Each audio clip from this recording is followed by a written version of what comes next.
Hi, my name is Jill Feldman, and I'm a lung cancer patient and advocate. Thank you for joining us today on Hope with Answers. I'm here with Dr. David Carbone to talk about staging and the information that it gives doctors. Jill, just call me David. It's fine.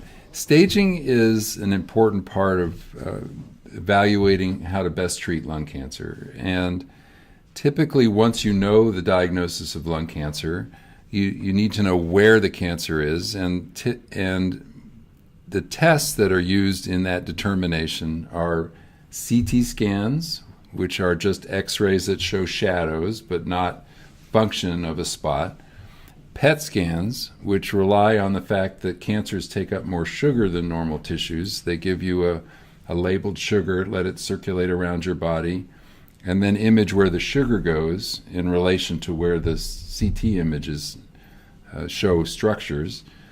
And that is a way of determining active spots of cancer that might not be picked up by the CT scan. Typically, a PET scan will be of your entire body, and will show spots in bones and liver and other places, which are very important to know in picking the best treatment.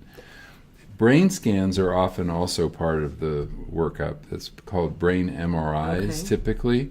And brain MRIs are more sensitive at detecting brain metastases than PET scans. Even though PETs and CTs often include the brain, the MRI is the most sensitive, and in especially advanced stages of cancer really should be part of the staging workup. So then does everybody have the same tests when they're being staged? Typically, the tests I've just mentioned, a CT scan, a PET scan, and a brain MRI, are part of everyone's evaluation for staging.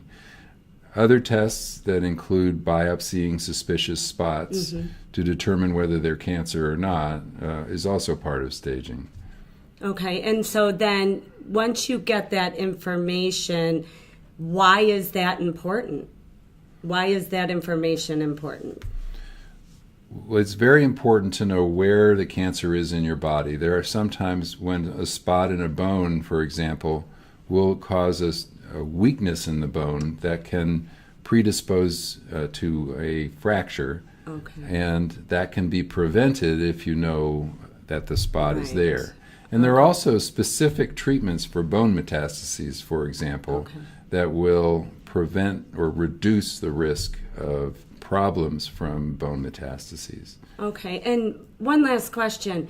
Can my stage change during my cancer journey, or am I always the stage I was diagnosed?